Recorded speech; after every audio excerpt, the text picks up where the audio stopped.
Well, good morning, St. Margaret's. A very joyful and blessed Palm Sunday to you. So this morning marks the beginning of Holy Week.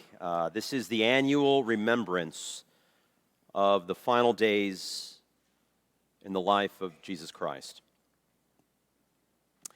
More than just Palm Sunday, we're also this morning celebrating two baptisms.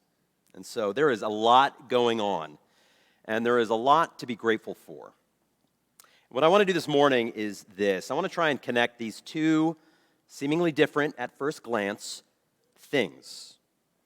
I want to see whether there might be something in common between the liturgy and the pageantry of Palm Sunday and these baptisms that we will celebrate so very soon.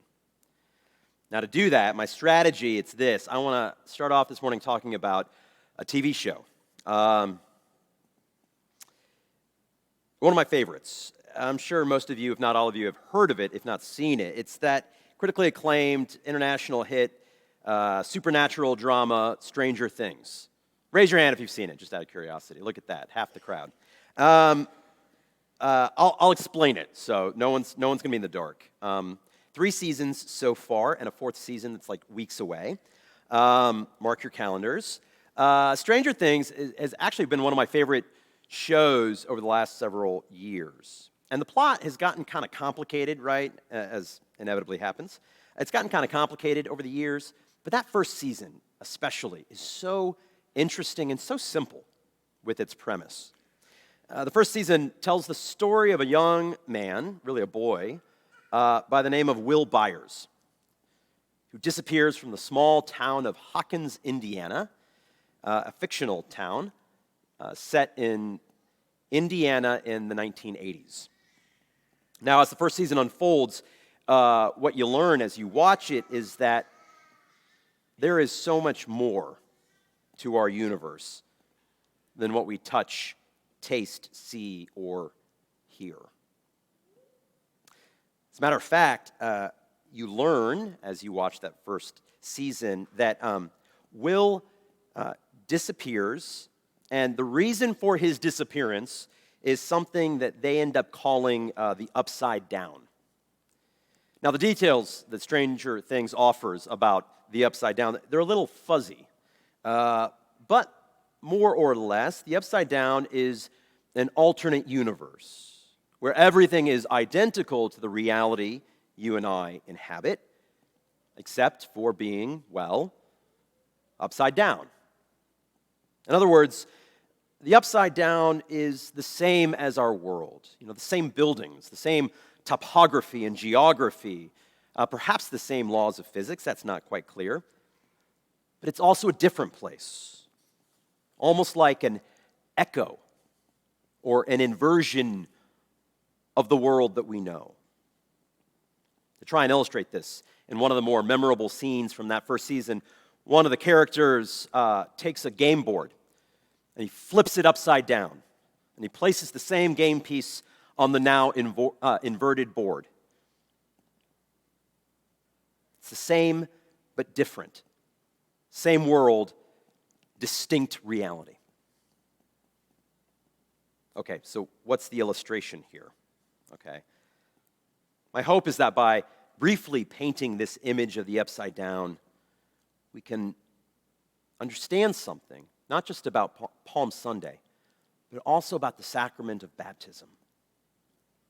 Everything we've heard this morning, everything we're about to do this morning, it's all wrapped up in a kingdom that Jesus came proclaiming. A kingdom that is both the same yet distinct from the world we inhabit.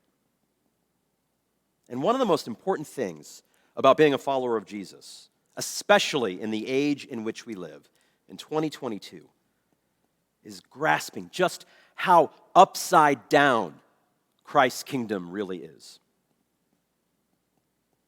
Best way that I can try and explain this is to dive into both gospel texts this morning, both the text we heard with the Liturgy of the Palms as well as the Passion narrative. But before I do that, I'll start with this confession. or maybe acknowledgement. The liturgy from Palm Sunday is a little jarring, isn't it? It begins with that triumphal entry of Jesus into Jerusalem days before his arrest, and it ends with an account of his crucifixion on a cross. It's jarring, but I'm convinced that this is a good thing. It's good that it's jarring. It should remind us that there was nothing normal about the triumphal entry. Now, these were not random shouts of praise. No, this was a moment that people had been waiting for, longing for in their hearts.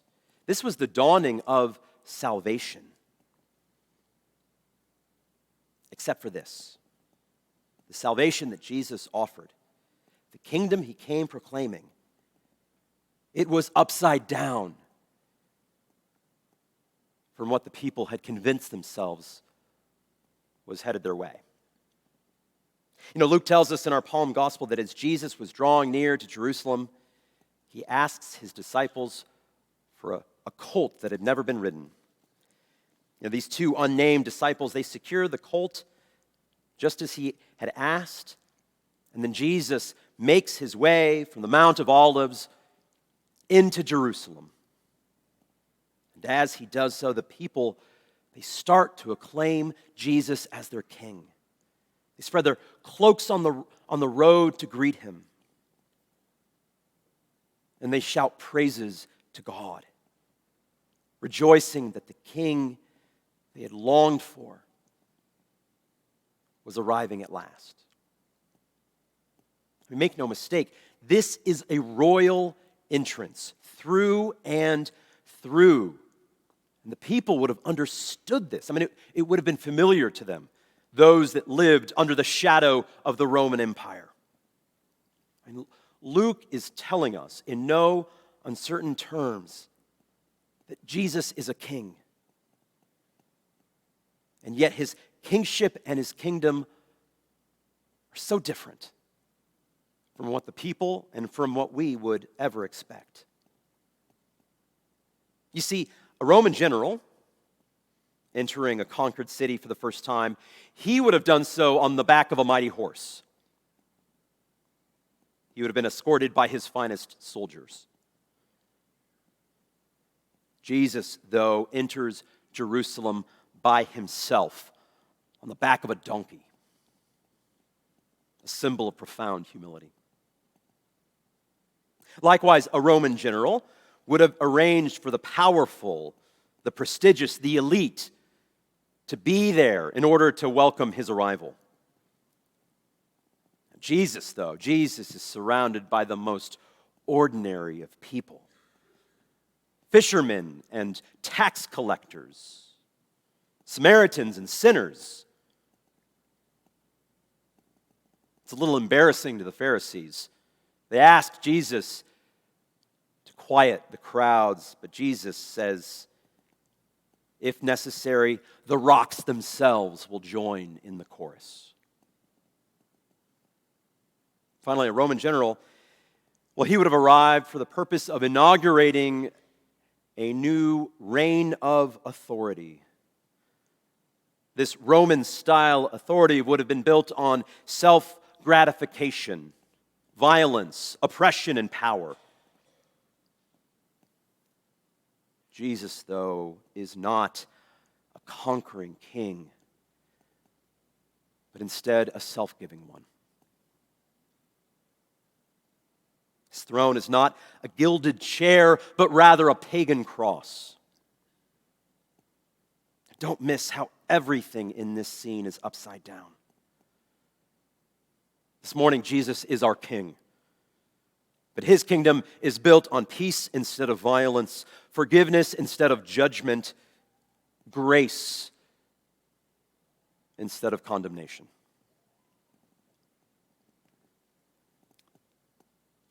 And of course, the Liturgy of the Palms doesn't end our mourning. We fast forward a few days to the crucifixion. Now, everything about the crucifixion is upside down. From beginning to end, there's more here than I could ever even begin to unpack. So I want to talk about just a couple details, a couple whispers of Jesus' upside-down kingdom that are there, particularly in Luke's gospel. Two details that tell us something about God's work in our world.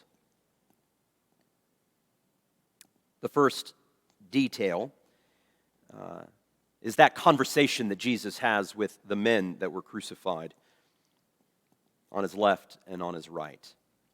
Luke describes them as criminals, but beyond that, we know precious little about either man's life.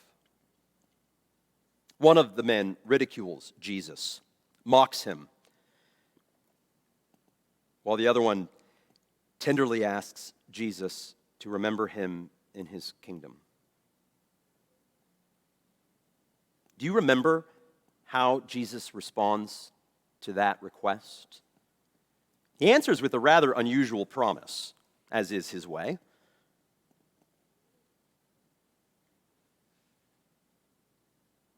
When asked for a kingdom, Jesus promises paradise. The reason for this is that the cross of Christ, it's about more than the rather unusual authority of Jesus Christ. It's about more than bravery in the midst of suffering, more than serving as an example of self-giving love. No, Luke is telling us this morning the cross of Christ brings us to the beginning of creation itself, to those words that we hear in Genesis. The cross of Christ opens to us the paradise that is our unblemished, free, unbridled communion with God. The cross of Christ can undo the wrongs in our world and the wrongs within our hearts. The cross of Christ can remove from us the sin and the shame that so easily entangle us. And it's for this reason that the curtain is torn in two. Jesus' death on the cross opens our way to reconciliation with God.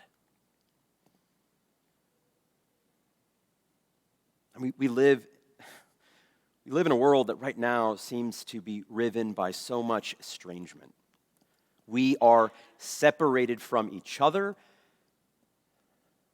and many of us are separated from God.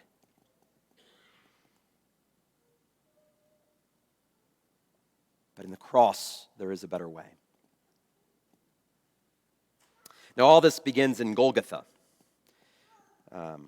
Golgotha was a barren, no man's land that apparently looked something like a skull, hence its name. That is God's upside-down kingdom, a place where paradise itself grows out of stone, where life comes from death, where the reconciliation we're all searching for arrives in the form of a Roman cross. Friends, our world puts a lot of pressure on us, encouraging us to overlook or deny the unpleasant realities of being human. Our world wants us to ignore our mortality, pretend that death isn't somehow real. Maybe it's reserved for others and not for ourselves. Jesus, though, wants for us to acknowledge the hard things, acknowledge even our mortality, in order that we might understand that because of his death and resurrection, we can place our trust in a life and a love that transcend even death itself.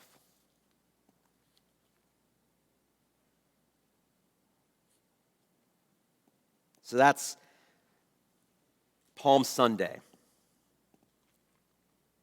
I'm going to close now with some thoughts on baptism. Baptism is a wondrous gift from God. and it is a joy and a privilege to share this morning this gift with Caden and Grayson. And more than just a gift of grace, baptism is yet another image we have of God's upside-down kingdom. Think about it for a moment. The world thinks of human life, right, as something that begins with birth and ends with death.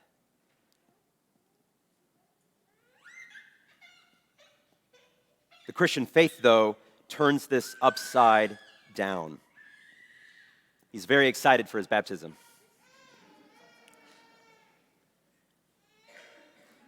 For the follower of Jesus, life, real life, begins with a death. It begins at our baptism. The Apostle Paul tells us that when we're baptized into Christ's death. Baptism is God's gift of a new identity, where Christ's death is the beginning of our life, and Christ's life is our hope. Hope even beyond the grave. Chris, Taryn in the back. As we talked earlier this week, baptism is not an end, it's a beginning. Much like Jesus did 2,000 years ago with the children at his side, we're about to welcome Caden and Grayson into the heart of this community. My prayer, my hope, is that in the days and the months, the years ahead,